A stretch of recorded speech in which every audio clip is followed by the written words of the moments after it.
Hello guys, welcome to my channel Katha Premi. अद्विया माफियाचे निषिद्ध प्रेम भाग 15.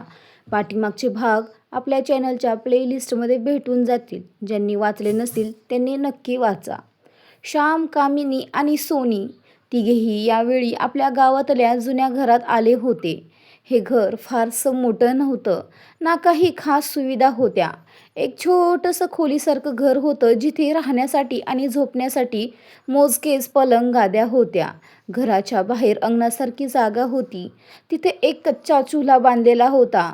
घर खूप जुनं होतं आणि आजूबाजूला इतर गावकऱ्यांचीही घरे होती. गावातल्या बायकांनी कामिनीला इतक्या वर्षांनी आपल्या कुटुंबासोबत पाहिलं आणि त्या तिला भेटायला आल्या.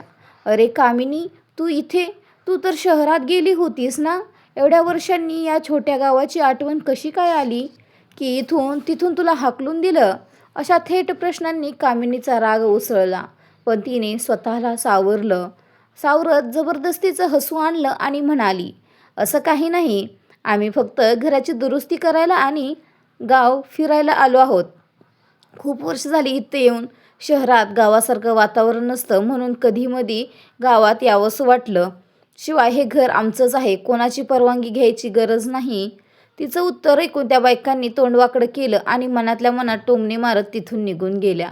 कामिनीने त्यांच्याकडे पाहत खोल श्वास घेतला आणि स्वतःशीच पुटपुटली, "सिया, कलमुही कलंकिनी, आज तुझ्यामुळे मला या गावात परत यावं लागलं. तुला सुखाने राहू देणार नाही. लवकरच असा धडा शिकवेन की कुणाला तोंड दाखवता येणार नाही." हे म्हणत रागात नाक फुगवत ती घरात निघून गेली. इकडे शिमल्यात अद्वैत निघून गेल्यानंतर सिया स्वतःमध्येच हरवली होती आणि काही वेळाने ती उठली आणि त्या मोठ्या खोलीकडे पाहू लागली. अवघ्या 2 दिवसात तिचं आयुष्य पूर्णपणे बदलून गेलं होतं. नीट खाणं झालं नव्हतं, शांत श्वासही घेता आला नव्हता. भांडण, लग्न, धक्का, लाज, राग सगळं काही तिने एकत्र अनुभवलं होतं. अद्वैतने आपल्याशी लग्न का केलं हे तिला अजूनही कळत नव्हतं. ती जितकं विचार करत होती तितकंच तिचं मन एका गोष्टीवर अडकत होतं, तिचं घर. खोलीतल्या महागड्या फर्निचरकडे आणि अलिशानपणाकडे पाहत ती मनातच बडबडली, "एवढं सगळं असूनही हा जंगलाचा सांड माझ्या छोट्या घरामागे का लागला आहे?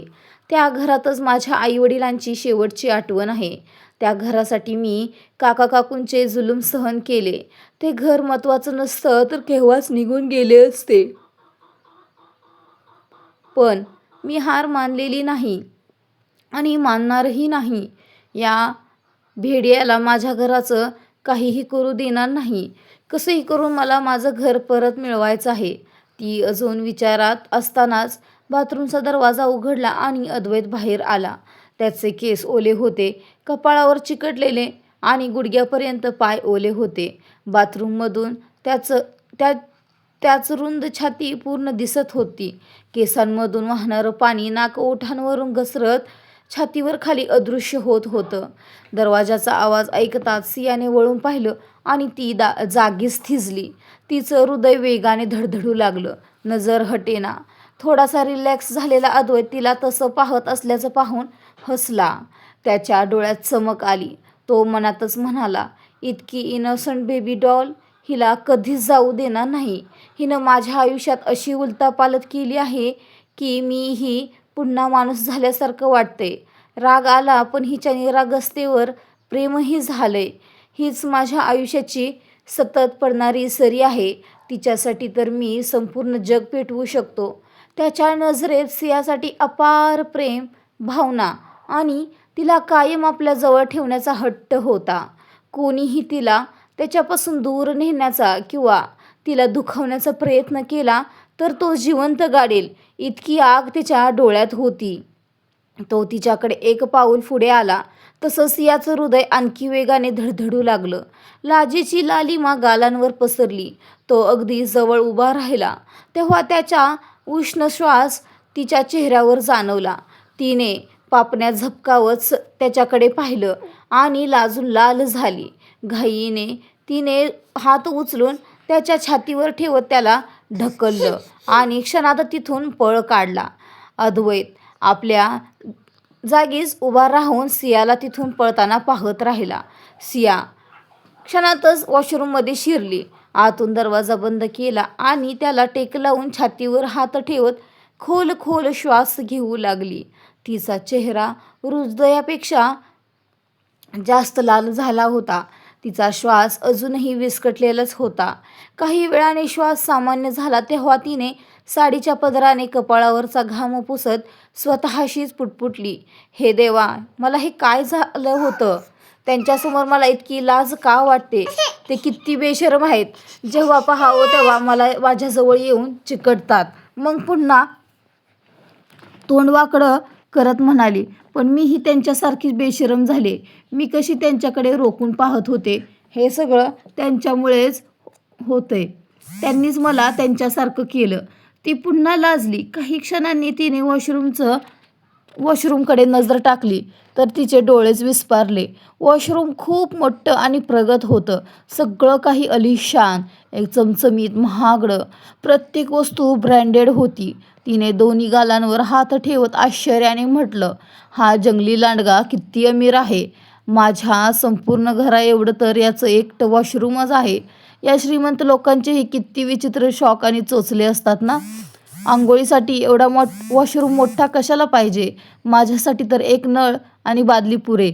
तिने नाक मुरडलं. मग आरशात स्वतःकडे पाहून तिला आठवलं, कालपासून ती ह्याच कपड्यात इकडून तिकडे फिरते. आंघोळ करायला हवी असा विचार करत तिने अंगावरचे कपडे काढले. ब्लाऊज पेटीकोटमध्ये उभी राहिली. आरशात स्वतःला पाहताच ती स्वतःलाच लाजली. तिची सडपातळ गोरी कंबर, पोट, खांदे, हात सगळं दिसत होतं. तिने पटकन नजर वळवली आणि उरलेले कपडे काढून आंघोळ करू लागली. खोलीत अद्वैतला कळून चुकलं होतं की ती आंघोळ करत असणार. म्हणूनच त्याने कपडे बदलले आणि जेवणही मागवून ठेवलं. सोफ्यावर बसून फोन चाळत तो तिची वाट पाहत होता. ट्रॉली बाजूला उभी होती. तेवढ्यातच वॉशरूमचा दरवाजा हलकेच उघडला. अद्वैतची नजर आपोआपच फोनवरून बाजूला होऊन दरवाजाकडे गेली. सियाकडे बाहेर येण्यासाठी कपडे नव्हते. कॅबिनेटमध्ये ठेवलेले टॉवेल बाथरूममध्येच होते. तिने अद्वैतचाच एक बाथरोब घातला. तो तिच्यासाठी खूप मोठा असल्याने ती जणू पांढऱ्या सशासारखी दिसत होती. तिने नाडा घट्ट बांधला होता तरीही तो खांद्यावरून घसरत होता. गुडघ्यांच्या काही इंच खाली तो थांबत होता आणि तिच्या गोऱ्या पायांनी लक्ष वेधून घेतलं. सिया संकोचत एक पाऊल बाहेर टाकताच अद्वैतचं हृदय क्षणभर थांबल्यासारखं झालं. त्याची नजर खोल तीव्र झाली आणि तो पापणी न लवता तिच्या गोऱ्या पायांकडे पाहतच राहिला. गरम पाण्यामुळे तिची गोरी त्वचा गुलाबी झाली होती. ती कुणालाही वेडं करायला पुरेशी होती. दुसरं पाऊल पुढे पडताच त्याच्या हृदयाची धडधड प्रचंड वाढली. श्वास क्षणभर अडखळला आणि मग वेगाने सुरू झाला. सियाचं डोकं खाली झुकलेलं होतं. ती दोन्ही हातांनी खांद्याजवळून बाथरूम घट्ट धरून होती. अद्वैतच्या श्वासांची आणि धडधडीची गती इतकी वाढली होती की छाती फुटून बाहेर येईल असंच वाटत होतं. गुलाबी पाण्याने भिजलेला तिचा चेहरा आणि ओल्या केसातून टपकणारं पाणी जणू एखादा झराच वाहतोय असं वाटत होतं. अद्वैत केव्हा उभा राहिला त्याचं त्यालाच कळलं नाही. त्याची पावलं आपोआप सियाकडे वळली. सिया डोकं खाली घालून उभी होती. कपड्यांशिवाय त्याच्यासमोर येणं तिला फारच लाजिरवाणं वाटत होतं. अद्वैत अगदी समोर उभा राहिला. त्याच्या तीव्र नजरेत एक वेगळीच मदहोशी उतरली होती. त्याने आणखी एक पाऊल टाकून दोघांमधील अंतर कमी केलं. आता फक्त काही इंचांचंच अंतर उरलं होतं. त्याने हात वर करून तिच्या चेहऱ्याजवळ नेला आणि गालांवर चिकटलेले केस प्रेमाने कानामागे सारले. दुसऱ्या हाताने त्याने तिची कंबर धरली. सिया एकदम चकित झाली आणि घाबरली. त्याने तिला झटक्यात स्वतःकडे ओढलं आणि सिया थेट त्याच्या छातीवर येऊन टेकली. अद्वैतने दोन्ही हातांनी तिची कंबर पकडली.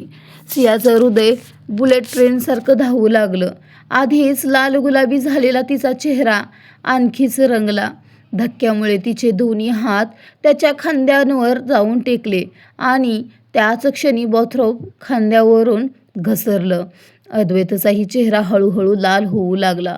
डोळ्यात गूढ मदउशी दाटली. जणू त्याचं हृदय बाहेर येणार होतं.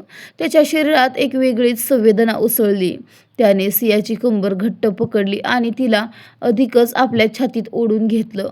अद्वैतच्या शरीरातून येणाऱ्या त्या उष्ण दमट स्पर्शाचा अनुभव घेत सियाचे डोळे आपोआप मिटले गेले. त्याच्या आकर्षक पुरुषी परफ्यूमचा सुगंध तिच्या नाकातून थेट हृदयात उतरू लागला होता.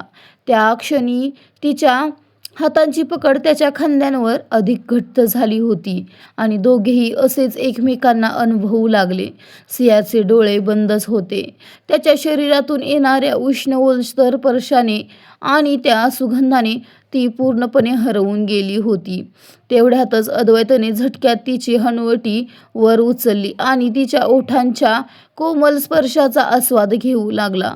सिया अक्षरशः स्तब्ध उभी राहिली. तिने कुठलीही हालचाल केली नाही. त्याच्या मजबूत देहातून येणाऱ्या परफ्यूममध्ये ती पूर्णपणे बुडून गेली होती. अद्वैत हळूहळू तिच्या ओठांवर रसस्वाद घेत तिला मागे नेत होता. याचा अंदाज सियालाही आला नव्हता.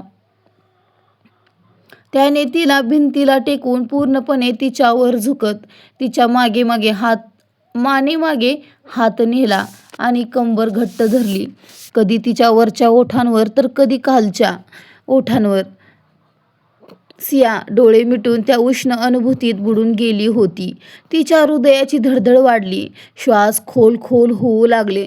शरीरात शहारे उठू लागले आणि लाजेने चेहरा लाल झाला. अद्वैत तिच्या सौंदर्यात जणू वेडा झाला होता. त्याचा स्वतःवरचा ताबा सुटत चालला होता. तिच्या मऊ ओठांना तो जणू कधी न चाखलेली गोड मिठाई समजून चुंबन देत होता. त्याने तिच्या कमरेवर हलकासा दाब दिला. सियाच्या तोंडातून हलकीशी आह निसटली, पण आवाज बाहेर जाण्याआधीच त्याने तिला अधिक जवळ घेत तिच्या तोंडात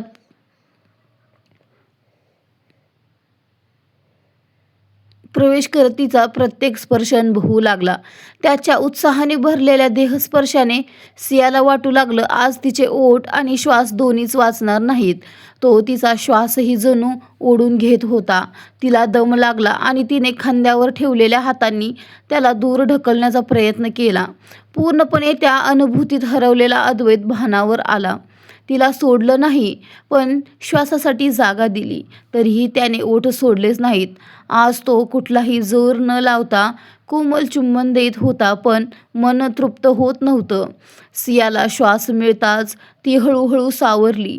काही क्षणातच ती शांत झाली आणि भानावर आली. तिने ठीक असल्याचं पाहताच अद्वैत पुन्हा अधिक उत्कटतेने तिला अनुभवू लागला. कधी तिच्या जिभेशी खेळत, कधी घट्ट पकड करत, तर हळूहळू तो आधीपेक्षा अधिकच भावनाविवश होत गेला. सिया जणू पुतळ्यासारखी त्याच्या मिठीत उभी होती, पण आता तिचे पाय थरथरू लागले. तो उत्साह ती सांभाळू शकत नव्हती. ती खाली बसू लागली. तेवढ्यात अद्वैतने क्षणाचाही विलंब न लावता तिला कमरेतून उचलून वर घेतलं. तिचे दोन्ही पाय त्याच्या कमरेभोवती गुंडाळले गेले. सियाचा हात त्याच्या मानेभोवती गेले आणि दोघेही नवविवाहित जोडप्यासारखे एकमेकांच्या प्रेमात हरवले. पुढे काय होणार आहे याची सियालाही कल्पना नव्हती आणि अद्वैतलाही नाही. दोघेही फक्त एकमेकांच्या अनुभूतीत, देहातून येणाऱ्या त्या मादक सुगंधात जवळ येत होते. अद्वैत तिला घेऊन पलंगाजवळ आला, पण पलंगावर न येता आरशाच्या टेबलासमोर थांबला. एका हाताने टेबलवरील सगळं सामान बाजूला सारून त्याने सियाला वर बसवलं. कमरेवरचा हात हळूहळू तिच्या शरीरावरून घसरू लागला. त्या क्षणी अद्वैत तिच्या दोन्ही पायांमध्ये उभा राहून उत्कट चुंबन घेत होता. त्याने तिच्या पाठीवर हात ठेवून तिला हळूहळू पुढे ओढलं. दोघांचे श्वास जड आणि वेगवान झाले. शरीर थरथरू लागली. सियाच्या पोटात फुलपाखरांसारखी हालचाल जाणवू लागली. ती लाजेने थरथर कापू लागली होती आणि शरीरात हलकीशी कंपने उठू लागली. त्याच्या शरीरात हलकंसं कंप जाणवू लागलं. ते अद्वैतने ओळखलं होतं. त्याने तिचे ओठ सोडले आणि तिच्या मानेकडे झुकला.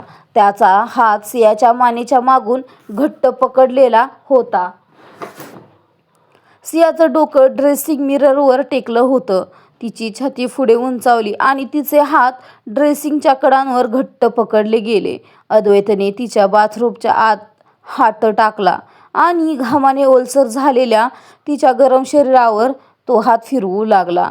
सिया दचकून गेली, पण यावेळी अद्वैत मागे हटला नाही. त्याने तिच्या नाजूक अवयवांना स्पर्श करत राहिला आणि तिच्या मानेवर व कॉलरबोनवर चुंबन व हलक्या चाव्यांनी स्पर्श करू लागला. सियाच्या दबलेल्या आवाजांचा प्रतिध्वनी त्या खोलीत रोमॅन्टिक संगीतासारखा पसरू लागला, ज्यामुळे अद्वैत अधिकच नियंत्रणाबाहेर जात होता. त्याने एका झटक्यात तिच्या बाथरूमचा गाठ ओढून सैल केला, त्यामुळे तिचं शरीर समोरून त्याला दिसू लागलं. तिचं ते आकर्षक गरम गोऱ्या रंगाचं शरीर, कापसासारखी ती मऊ त्वचा. अद्वैत अलगद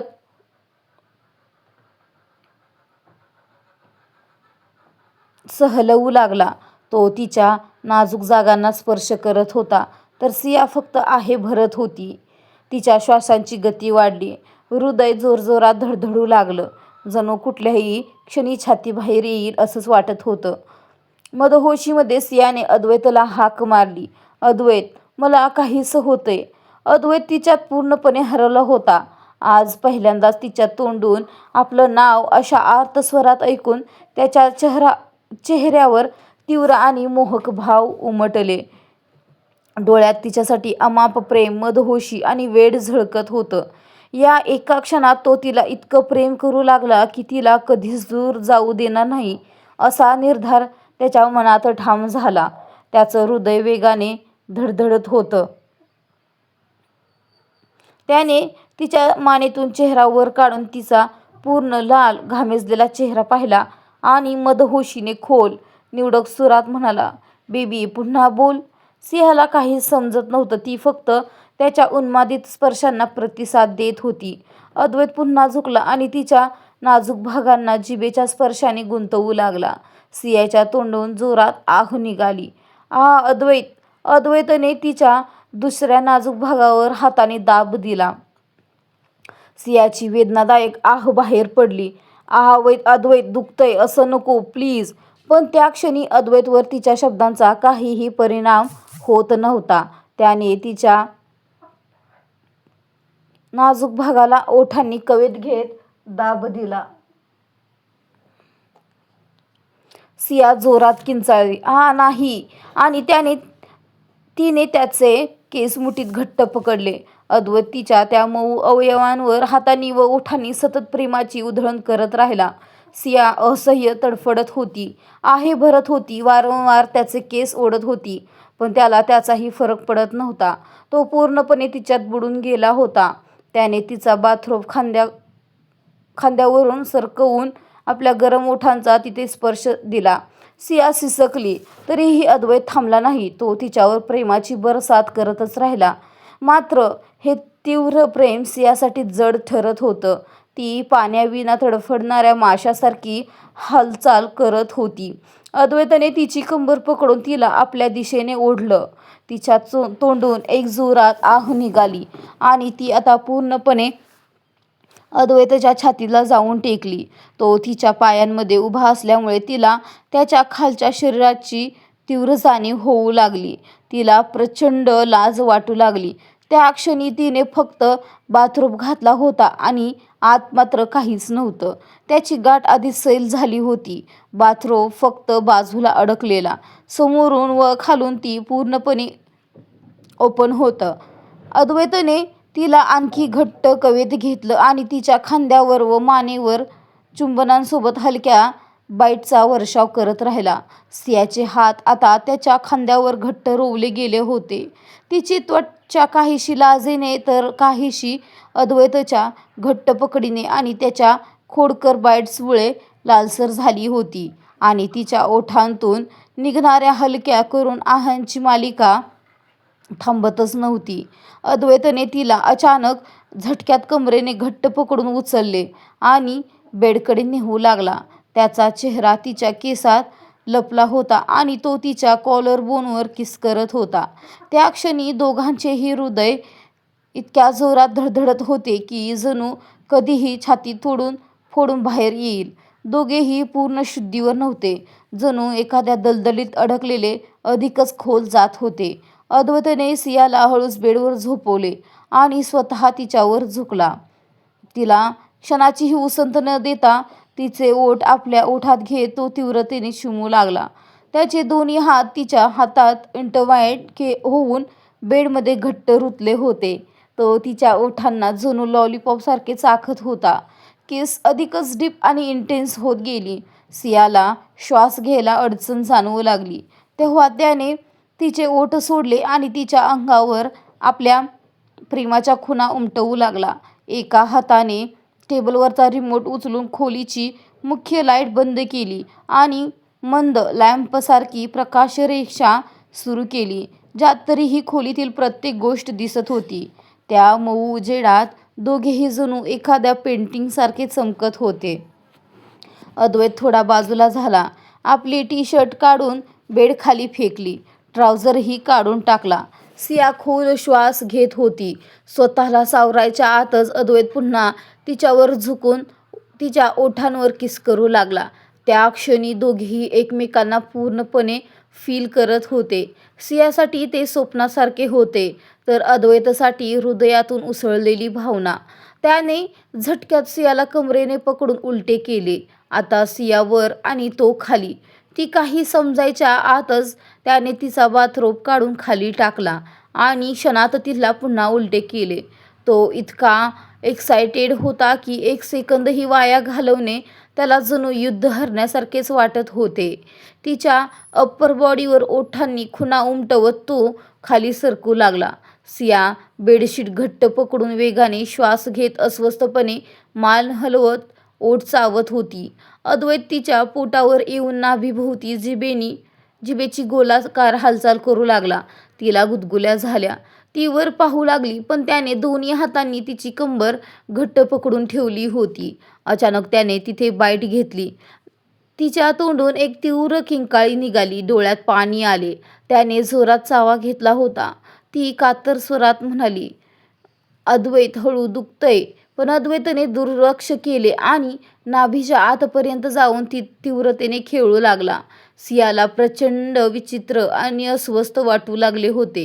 ती पुन्हा पुन्हा वर उठायचा प्रयत्न करत होती, पण तो प्रत्येक वेळी तिच्या कमरेवर पकड घट्ट करत होता. तिचा चेहरा घामाने भिजला होता. एसी सुरू असूनही तिला घाम फुटत होता.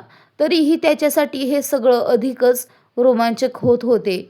तो पूर्णपणे हरवून एन्जॉय करत होता. दुसरीकडे मुंबईत महाजन मेन्शनमध्ये मीराने आपल्या आईवडिलांना इतके चितावले होते की त्यांच्या मनात सियाबद्दल तीव्र नकारात्मकता निर्माण झाली होती. महाजन यांनी कठोर नजरेने पाहत म्हटले की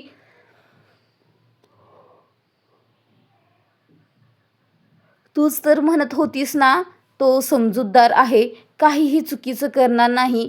आत्ता पाहिलंस ना. अजूनही काही म्हणायचं आहे का? तो कधी मुलींमध्ये पडत नाही, गर्लफ्रेंडही नाही, कारण त्याला फक्त आपल्या शौकांसाठी वेगवेगळ्या मुली हव्या आहेत. हे दिवस पाहावे लागले. बरं झालं आज आईवडील इथे नाहीत, नाहीतर हे सगळं ऐकून ते धक्क्यानेच मेले असते. असं म्हणत त्यांनी लगेच अद्वैतला कॉल लावला. मिसेस महाजन संतापलेल्या पतीकडे पाहतच राहिल्या, पण मीराच्या चेहऱ्यावर मात्र जणू शैतानियतच नाचत होती. जणू एखादी मोठी जंकच जिंकली असल्याचा तिच्या चेहऱ्यावर आनंद होता. पुढे काय होते जाणून घेण्यासाठी कमेंट करा, लाईक करा आणि चॅनल ज्यांनी अजून सबस्क्राईब केला नसेल त्यांनी सबस्क्राईब करा, बेल आयकॉन प्रेस करा, हाय पॉईंट द्या, जास्तीत जास्त लोकांपर्यंत आपली कथा शेअर करा. भेटू लवकरच एका नवीन भागासह. तोपर्यंत बाय.